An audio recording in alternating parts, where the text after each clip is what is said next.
Hello, my name is Greg Dixon from Tell Your Story Productions. Today I'm going to do quite a short presentation on how to score your photos and documents up in the cloud. So recently I did a presentation on how to scan documents, and then we're going to take it from there. So the first thing is you're going to store, when you're scanning or you're collecting your photos, you're going to store them into folders on your local hard drive. And it might be built into your computer, or it could be something like this. This is an external hard drive, Toshiba. These are now getting to be more inexpensive all the time. This is one terabyte,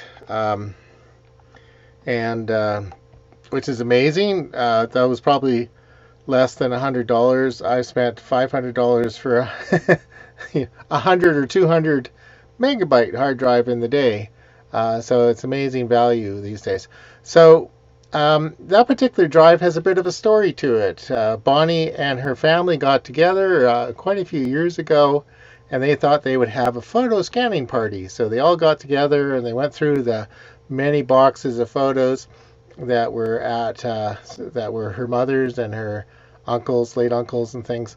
And they organized them somewhat, and then they scanned them and they put them on the hard drive, and they also uploaded into some kind of online storage service. But 5 years later, could anybody remember where they put the photos online, or where even the hard drive was? So after quite a bit of looking around, we were able to recover the hard drive, and today I uploaded the photos up to Google Drive. So today I'm going to run through a little presentation on using Google Drive for photos, and here we go. So here, this is the title of the presentation today. Yeah, just storing photos and documents in the cloud. I'm including documents because sometimes you have writings, or you have other things that are not strictly photos, and you can store them in the cloud today. So we're using Google Drive. There are lots of other options for doing this. There's Dropbox, I think called Box, iCloud, all sorts of different ways of doing it. We use Google Drive for a lot of things, and also Google Photos. So today, this is the steps I'm going to take you through. One is create a folder structure in a cloud service such as Google Drive. Upload the photos into appropriate folders. Upload entire folders if you have them organized on the local hard drive.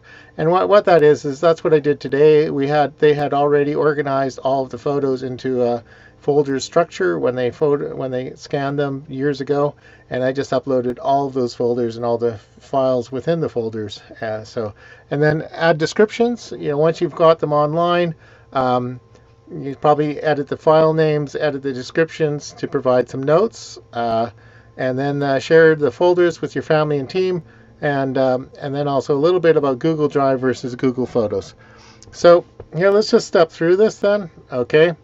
So as I showed you, there's the local hard drive, and then we're going to load up from there. So when you're in Google Drive, there's a thing called New, and the options for New are Folder, File Upload, or Folder Upload. So what I'm going to show you mostly is I had created, I'm not going to go through all the steps, but I had created a folder called Andrea's Family Photos, and then I created a series of folders within it, assuming what was going on. I created this recently. There was the Wilcox family photos, Thanksgiving, Sam's, that's Bonnie's dad's photos, Brandon David Mitchell, that kind of thing. So whatever makes sense for your family. I'm assuming by the time get to here, you've gone through a process of organizing your photos somewhat, and you've scanned them, and here we are. So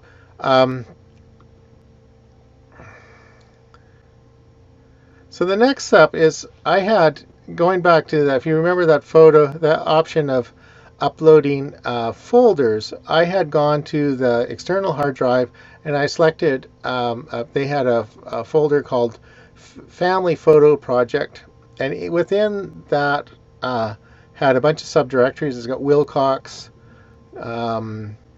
Scan, Projects, Thanksgiving 2015, Sam, Mum, Mitchell's, it's a name I can't pronounce, Documents, Busby's. Anyway, they had gone through and they had made a point of organizing into folders.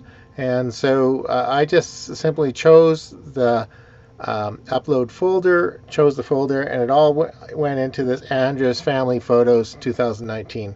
Of course, there are other ways of organizing it. Everybody's got a different way of naming things, but this made sense to us at the time.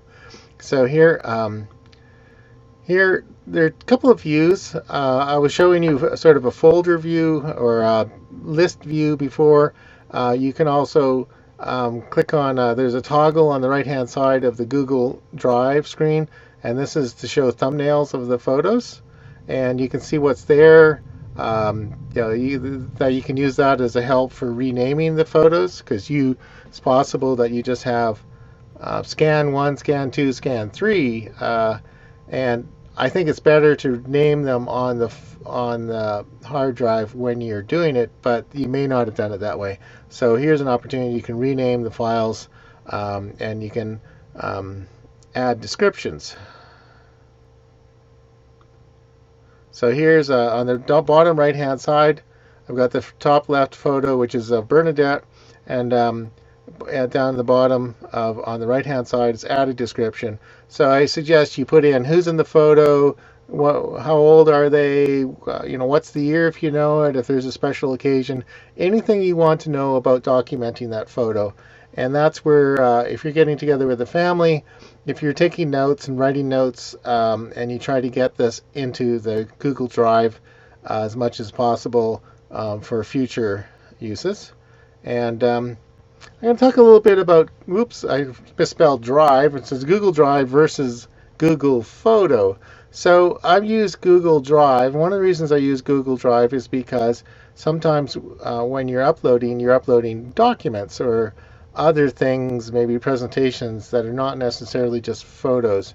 But Google Drive isn't as good a presentation as Google Photo is for presenting the photos. So there are two things that are better for presentation. If you're sharing a gallery, and maybe that's what you do, is after you've got all the photos collected, you choose your photos and then you download them and then put them up again in Google Photo, because Google Photo allows you to do slideshows, and it also allows you to edit the photos. So here you can see on the upper right hand side there are a couple of icons, mysterious icons, and one of the ones with the little looks like sliders that allows you to edit. So you can do things like cropping the image, adjusting the color, doing various things, rotating the image.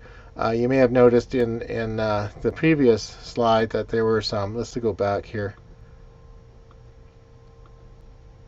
Like these photos here were not, they weren't really optimized before uploading. Like there's one sideways, one's completely upside down.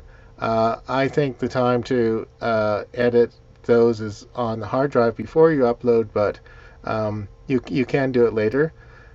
The other thing related to, I had one of the previous presentation on scanning suggested to scan at a higher resolution so that you can print if you wanted to print at 8x10.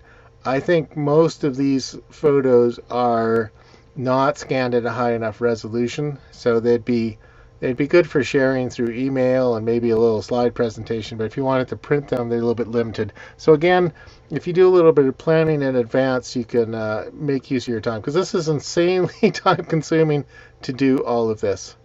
So here I'm going to review what we talked a bit about. Stuff's for storing in the cloud. Create a folder structure in a cloud service such as Google Drive. Upload photos into the appropriate folders. And also, as I showed, you could upload entire folders if you have them organized on the local drive. Add descriptions, share the folders with your family or team, and then I talked a little bit about Google Drive versus Google Photos. And it's kind of a toss of the coin. I lean a bit towards Google Drive for collecting the original ones, and Google Photos for presenting collections of them.